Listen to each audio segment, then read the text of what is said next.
നമസ്കാരം, welcome back to Mad United Football. എന്തുകൊണ്ട് വിശേഷം? എല്ലാവരും സുഖമായിട്ടിരിക്കുന്നു വിശ്വസിക്കുന്നു. മാഞ്ചസ്റ്റർ യുണൈറ്റഡ് അങ്ങനെ മൈക്കിൾ കാരിക്കിന്റെ അണ്ടറിലെ ആദ്യത്തെ തോൽവിക്ക് ശേഷം വീണ്ടും കളത്തിലിറങ്ങിയാണ് at Old Trafford on Sunday Aston വില്ലയ്ക്കെതിരെ. അങ്ങനെ ആസ്റ്റൺ വില്ലയും ഒരു ഹെവി ഡിഫീറ്റിന് ശേഷമാണ് പ്രീമിയർ ലീഗിൽ ഇറങ്ങുന്നത്. കഴിഞ്ഞ ഗെയിമിൽ 4-1 ഡിഫീറ്റ് അഗെയിൻസ്റ്റ് ചെൽസി. പിന്നെ അവർ യൂറോപ്പ ലീഗിൽ കഴിഞ്ഞ ഗെയിമിൽ 1-0 വിജയിച്ചിട്ട് അതിൻ്റെ ഒരു ആത്മവിശ്വാസവും അവരുടെ മുന്നിലുണ്ട്. വീഡിയോ തുടങ്ങുന്നതിന് മുമ്പ് റിക്വസ്റ്റ് ഉണ്ട്. നമ്മുടെ ഈ വീഡിയോ വാച്ച് ചെയ്ത് നിങ്ങൾ ഇപ്പം തന്നെ ഒരു ലൈക്ക് തരണം എന്ന് റിക്വസ്റ്റ് ചെയ്യുന്നു. അതോടൊപ്പം നമ്മുടെ വീഡിയോ വാച്ച് ചെയ്ത് നിങ്ങൾ ആരെങ്കിലും ചാനൽ സബ്സ്ക്രൈബ് ചെയ്തിട്ടില്ലെങ്കിൽ ചാനലും കൂടെ ഒന്ന് സബ്സ്ക്രൈബ് ചെയ്യണമെന്ന് റിക്വസ്റ്റ് ചെയ്യുന്നു. ഓക്കെ, അപ്പോൾ നമുക്ക് നമ്മുടെ വീഡിയോയിലേക്ക് കടക്കാം.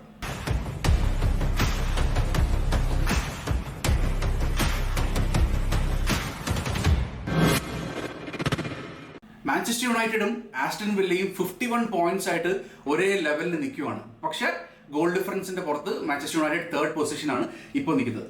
മാഞ്ചസ്റ്റർ യുണൈറ്റഡ് മൈക്കിൾ കാരിക്കിന്റെ അണ്ടറിൽ കഴിഞ്ഞ 5 ഹോം ഗെയിംസ് വിജയിച്ച് മുമ്പോട്ട് പോയിക്കൊണ്ടിരിക്കുകയാണ്. അപ്പം ഒരു ഗെയിം എന്ന് പറഞ്ഞാൽ ഇതിനു മുമ്പ് ഇന്റർ മാനേജർ ആയിരുന്ന സമയത്തും 4 ഗെയിംസ് ഈ പ്രാവശ്യം ഇന്റർ ആയിരിക്കുന്ന സമയത്താണ് മാഞ്ചസ്റ്റർ യുണൈറ്റഡ് വിജയിച്ചിട്ടുള്ളത്. So this becomes if he wins the next game, Aston വില്ലയായിട്ടുള്ള ഗെയിം വിജയിക്കുകയാണെങ്കിൽ പ്രീമിയർ ലീഗ് ഹിസ്റ്ററി തന്നെ 4ാമത്തെ മാനേജർ ആയിരിക്കും ആദ്യത്തെ 6 വിജയങ്ങൾ നേടുന്നത്. So we are looking forward for that record. Manchester യുണൈറ്റഡിനെ വില്ല പാർക്കിൽ വെച്ചിട്ട് കഴിഞ്ഞ ഡിസംബറിൽ തോൽപ്പിക്കുമ്പോൾ വില്ല അവരുടെ 10th കൺസിക്യൂട്ടീവ് വിൻ ആയിരുന്നു ഈ സീസണിൽ നേടിയിട്ടിരുന്നത്. അപ്പോൾ അതിനുശേഷം ഇതുവരെയൊക്കെയുള്ള ഗെയിംസ് നോക്കി കഴിഞ്ഞാൽ പിന്നീട് അതിനുശേഷം അവർക്ക് 5 കളികളിൽ മാത്രമേ വിജയിക്കാൻ സാധിച്ചിട്ടുള്ളൂ. അപ്പോൾ ഒരു ടൈറ്റിൽ ചാലഞ്ചേഴ്സ് എന്ന ലെവലിൽ അന്ന് അറിയപ്പെട്ടിരുന്ന വില്ല ഇപ്പോൾ അവർ ചാമ്പ്യൻസ് ലീഗ് സ്പോട്ട് നഷ്ടപ്പെടും എന്നുള്ളൊരവസ്ഥയിലാണ്. കാരണം യുണൈറ്റഡ് അവരുടെ തൊട്ട് മുകളിലുണ്ട്, പിന്നെ അതിനുശേഷം ചെൽസിയും ലിവർപൂൾ അവരുടെ ടെയിലിൽ തന്നെ കിടന്ന് കളിച്ചുകൊണ്ടിരിക്കുകയാണ്. അപ്പം അവർക്ക് തോൽവി എന്നാൽ അവർ ചാമ്പ്യൻസ് ലീഗ് സ്പോട്ട് നഷ്ടപ്പെടും എന്നുള്ളൊരു അവസ്ഥയിലാണ് അവർ നിൽക്കുന്നത്. അപ്പം it will be A very tough game four villa. Manchester യുണൈറ്റഡിന്റെ കാര്യം നോക്കിക്കഴിഞ്ഞാൽ അത്യാവശ്യം ഒരു നല്ല ഹോം റെക്കോർഡാണ് വില്ലയ്ക്കെതിരെ നമുക്ക് ഓൾഡ് ട്രാഫേർഡിലുള്ളത്. മാഞ്ചസ്റ്റർ യുണൈറ്റഡിന്റെ കാര്യം നോക്കിയിരുന്നാൽ വില്ലയ്ക്കെതിരെ കഴിഞ്ഞ 5 ഗെയിംസ് അറ്റ് ഓൾഡ് ട്രാഫേർഡ് നമ്മൾ വിജയിച്ചിട്ടാണ് നിൽക്കുന്നത്. ഇതിനു മുമ്പുള്ള തോൽവി വന്നതെന്ന് പറഞ്ഞാൽ 2021 സെപ്റ്റംബറിലാണ്. അപ്പം അത് കഴിഞ്ഞിട്ടുള്ള ഇത്രയും ഹോം ഗെയിംസിന്റെ വിജയം നമുക്ക് ഉണ്ട്. അപ്പം ഈ ഒരു കളിയിലും നമ്മൾ അത്യാവശ്യം ആത്മവിശ്വാസത്തോടു കൂടിയാണ് മുമ്പോട്ട് പോകുന്നത്. കഴിഞ്ഞ മാഞ്ചസ്റ്റർ യുണൈറ്റഡിന്റെ ഗെയിം ഡിസംബറിൽ നടന്നതിൽ മോർഗൻ റോജേഴ്സിന്റെ ആ 2 ഡബിൾ ഗോള്, അതിലൂടെയാണ് അവർ വിജയം സ്വന്തമാക്കിയത്. ആൻഡ് എന്താ പറയുക, അവര് മാഞ്ചസ്റ്റർ യുണൈറ്റഡിനെതിരെ ഒരു ലീഗ് ഡബിൾ അടിക്കാനായിട്ടുള്ള ഒരു ഇതിലായിരിക്കും അവർ കണ്ണുവെക്കുന്നത്.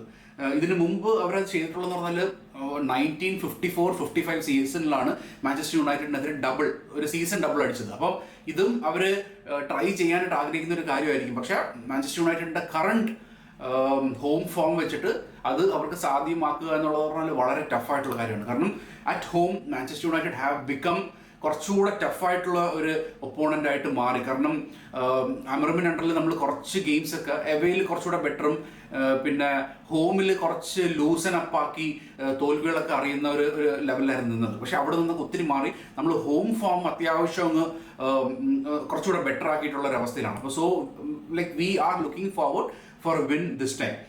പിന്നെ മാഞ്ചസ്റ്റർ യുണൈറ്റഡും വില്ലയും തമ്മിലുള്ള ഹെഡ് ടു ഹെഡ് നോക്കിക്കഴിഞ്ഞിരുന്നാൽ ഇതുവരെയ്ക്ക് യുണൈറ്റഡ് 107 ഗെയിംസ് ആണ് വിജയിച്ചിട്ടുള്ളത്. ആസ്റ്റൺ വില്ല 53, പിന്നെ ഡ്രോ എന്ന് പറയുന്നത് 42 കളികൾ ഇതുവരെയ്ക്ക് തമ്മിൽ ഡ്രോ ആയിട്ടുണ്ട്. അപ്പോൾ അത്യാവശ്യം എന്താ പറയുക, ഇത് ഒരു ജീവൻ മരണ പോരാട്ടം തന്നെ ആയിരിക്കും മാഞ്ചസ്റ്റർ യുണൈറ്റഡ്. കാരണം നമുക്ക് ഒരിക്കലും ഈ ഒരു കളിയിൽ നിന്ന് പോയിന്റ് ഡ്രോപ്പ് ചെയ്യാനേ പറ്റത്തില്ല. വിജയം തന്നെ കിട്ടിയേ പറ്റൂ. കാരണം തൊട്ട് ബാക്കിൽ തന്നെ ചെൽസി ഉണ്ട്, ലിവർപൂൾ ഉണ്ട്. നമുക്ക് അത്യാവശ്യം ഒരു മൊമെന്റത്തിൽ പോയിക്കൊണ്ടിരിക്കുന്ന സമയത്തായിരുന്നു ആ ഒരു തോൽവി വന്നത്. ആ തോൽവി വന്നതോടുകൂടി നമുക്ക് അവസ്ഥ കുറച്ച് ടൈറ്റ് ആയിട്ടുണ്ട്. അപ്പോൾ ഈ വിജയം definitely is A must win game. ഈ ഒരു ഗെയിം എന്ന് പറഞ്ഞാൽ അങ്ങനെ തന്നെയാണ് നമുക്ക് വിശേഷിപ്പിക്കാൻ പറ്റുന്നത്. നമുക്ക് ഒന്നും എന്താ പറയുക, ഒരു രീതിയിലുള്ള ലൂസിനപ്പ് ആക്കാനായിട്ടുള്ള ഒരു അവസ്ഥയും നമുക്കില്ല. പിന്നെ ഇതിനകത്തുള്ള വേറൊരു സപ്പോർട്ടിങ് ഫാക്ടർ അല്ലെങ്കിൽ മാഞ്ചസ്റ്റർ യുണൈറ്റഡിന് അഡ്വാൻറ്റേജ് ആയിരിക്കുന്ന ഒരു ഫാക്ടർ എന്ന് പറഞ്ഞാൽ തേഴ്സ്ഡേ ആണ് വില്ല യൂറോപ്പ ലീഗിൽ ലിലിനെതിരെ കളിച്ചിട്ട് നിൽക്കുന്നത്. അപ്പോൾ അത്യാവശ്യം പ്ലെയേഴ്സൊക്കെ കുറച്ച് ടയർഡ് ആയിരിക്കാനായിട്ടുള്ളൊരു അവസ്ഥയുണ്ട്. അപ്പം അവർക്ക് ട്രാവൽ ചെയ്തിട്ടൊക്കെ ക്ഷീണവും പിന്നെ ആ ഗെയിമിൽ എക്സോസ്റ്റിംഗ് ഗെയിമായിരുന്നു. ഒരു ഗോളിൻ്റെ മാർജിനിൽ അവർ ജയിച്ചത്. ഒലേ വാട്കിൻസിൻ്റെ ആ ഹെഡർ ഗോളിൽ അവർ ജയിച്ചതാണ്. അപ്പം അത്യാവശ്യം എക്സോസ്റ്റഡ് ആയിട്ട് ടയർഡായിട്ട് നിൽക്കുന്ന പ്ലേയേഴ്സ് ആയിരിക്കാം. അപ്പം ആ ഒരു അഡ്വാൻറ്റേജ് മാഞ്ചസ്റ്റർ യുണൈറ്റഡ് ഡെഫിനറ്റ്ലി അത് എടുത്തേ പറ്റൂ. നമുക്ക് എന്താ പറയുക, അങ്ങനത്തെ അഡ്വാൻറ്റേജ് ചാമ്പ്യൻസ് ലീഗ് ഇല്ലാത്ത അവസ്ഥയിൽ നമുക്ക് വീണ് കിട്ടുന്ന ഇതാണ്. അപ്പം അത് ഡെഫിനറ്റ്ലി എടുത്തിട്ട് എക്സോസ്റ്റഡ് ആയിട്ടിരിക്കുന്ന പ്ലെയേഴ്സിനെ നമ്മുടെ ഗ്രൗണ്ടിൽ തോൽപ്പിക്കുക എന്നുള്ളതെന്ന് പറഞ്ഞാൽ it is a no brainer. Definitely അത് ചെയ്യേണ്ട കാര്യമാണ്. ഇനി ടീം ന്യൂസിലേക്ക് നോക്കാം. മാഞ്ചസ്റ്റർ യുണൈറ്റഡ് ടീം ന്യൂസിൻ്റെ അകത്ത് ലിസാൻഡ്രോ മാർട്ടിനസ് 4ാമത്തെ ഗെയിമും കാഫ് ഇഞ്ചുറിയോടുകൂടി മിസ്സാകുന്നുണ്ട്. പിന്നെ പാട്രിക് ഡോർഗുവും മത്തിയസ് ഡിലിറ്റും ഇതുവരെയ്ക്ക് തിരിച്ചെത്തിയിട്ടില്ല. ഡിലിറ്റിൻ്റെ കാര്യം പറഞ്ഞു കഴിഞ്ഞാൽ അതൊരു മിസ്റ്ററി പോലെയാണ്. പരിക്കുമായിട്ട് ഇപ്പോൾ 2 മാസത്തിൽ കൂടുതലായിട്ട് പുറത്തിരിക്കുന്നു. ഏകദേശം റെഡിയായി വരുന്നു എന്ന് കേൾക്കുമ്പോൾ തന്നെ വീണ്ടും എന്താ പറയുക, അതിൻ്റെ അകത്ത് വീണ്ടും ഇഞ്ചുറി പറ്റി എന്നൊക്കെ ഉള്ള ഇതാണ്. അപ്പം അത് പ്രൊലോങ് ആയിട്ട് പോയിക്കൊണ്ടിരിക്കുകയാണ്. പിന്നെ നാസർ മസ്റാവി കഴിഞ്ഞ ഗെയിമിൽ ഒരു ചെറിയ നോക്ക് ഉണ്ടായിട്ടുണ്ടായിരുന്നു, പക്ഷേ he is ready for this game, അതാണ്. പിന്നെ മേസൺ മൗണ്ട് ട്രെയിനിങ്ങിലേക്ക് തിരിച്ചെത്തി എന്നുള്ള ന്യൂസ് ഉണ്ട്. And he might be involve in this game. ഒരു സെക്കൻഡ് ഹാഫിലൊക്കെ ഒരു സബ്സ്റ്റിറ്റ്യൂട്ട് ആയിട്ടുള്ളൊരു രീതിയിൽ ഇറങ്ങാനായിട്ടുള്ളൊരു സാധ്യത മേസൺ മൗണ്ടിനുണ്ട്. പിന്നെ വില്ലയുടെ കാര്യം നോക്കിക്കഴിഞ്ഞാൽ ജേഡൻ സാൻചോന് ഈ കളി കളിക്കാൻ പറ്റത്തില്ല. കാരണം പേരന്റ് ക്ലബ്ബുമായിട്ടുള്ള കളി കളിക്കരുത് എന്നുള്ള ഒരു എഗ്രിമെന്റ് ഉണ്ട്. കാരണം he still A Manchester United player, അതുകൊണ്ട്. പിന്നെ മാറ്റി ക്യാഷ് ഒരു ലേറ്റ് ഫിറ്റ്നസ് ടെസ്റ്റ് ഇതായിട്ട് വരുന്നുണ്ട്. അപ്പം സോ ഹി മൈറ്റ് പ്ലേ. പിന്നെന്താ പറയുക, കമാറ ലോങ് ടേം ആബ്സെൻ്റ് ആണ്. ആൻഡ് യൂറി ടിലമെൻസിനും ഈ കളി വിദൂരമാണ്. So he can't play this game. പിന്നെ അവരുടെ ഏറ്റവും പോസിറ്റീവ് ആയിട്ടുള്ള വില്ലയുടെ ന്യൂസ് എന്ന് പറഞ്ഞാൽ ജോൺ മെഗിൻ അവരുടെ ക്യാപ്റ്റൻ തിരിച്ചു വരികയാണ് ഈ ഗെയിമിലും. കഴിഞ്ഞ ഗെയിമിൽ ലില്ലായിട്ടുള്ള കളിയിൽ അവസാനം കുറച്ച് സമയം കളിക്കാനായിട്ട് വന്നു. അപ്പോൾ അത് തന്നെ അവർക്കൊരു പോസിറ്റീവ് ന്യൂസ് ആയിരിക്കും. പിന്നെ എന്താ പറയുക, മറ്റ് പ്ലെയേഴ്സൊക്കെ ഒരുവിധം അവർക്ക് അവൈലബിൾ ആണ് കളിക്കാനായിട്ട്. പിന്നെ നമുക്ക് മോർഗൻ റോജേഴ്സിനെയൊക്കെ ഡെഫിനറ്റ്ലി അതൊരു ഇമ്പോർട്ടൻറ്റ് ഗെയിം ആയിരിക്കും. Because he's one player Manchester United നോട്ടം ഇടുന്നത് എന്നുള്ളൊരു ഇത് കേൾക്കുന്നുണ്ട്. ആ നമ്പർ 10 പൊസിഷൻ ഇപ്പോൾ അഥവാ ബ്രൂണോ പോയി കഴിയുകയാണെങ്കിൽ ഇൻ 1 or 2 ഇയേഴ്സിൽ ബ്രൂണോ പോയി കഴിഞ്ഞാൽ ആ ഒരു പൊസിഷൻ മോർഗൻ റോജേഴ്സിന് കൊടുക്കണം എന്ന ഉള്ള സംസാരമുണ്ട്. അപ്പം this could be like an audition for him also. അപ്പം കഴിഞ്ഞ ഓഡിഷൻ വിജയിച്ചു. നമുക്കെതിരെ കളിച്ചപ്പോൾ 2 ഗോളുമായിട്ട് അവർ വിജയിപ്പിച്ചതാണ്. അപ്പം ഈ ഒരു ഗെയിം റോജേഴ്സിനും ഇമ്പോർട്ടൻ്റ് ആയിരിക്കും. അപ്പം റോജേഴ്സിനെ പൂട്ടുക എന്നുള്ളതെന്ന് പറഞ്ഞാൽ നമുക്കും വളരെ ഇമ്പോർട്ടൻ്റ് ആയിട്ടുള്ളൊരു കാര്യമായിരിക്കും. നമ്മുടെ ടീം ഫോർമേഷൻ അല്ലെങ്കിൽ സ്റ്റാർട്ടിംഗ് ലൈനപ്പ് നമുക്കൊന്ന് നോക്കാം. ഇതാണ് എൻ്റെ predicted lineup. Goalkeeper Lammens വരുന്നു. പിന്നെ back 4 Luke Shaw, Maguire, Yoro, മെസ്രാവി.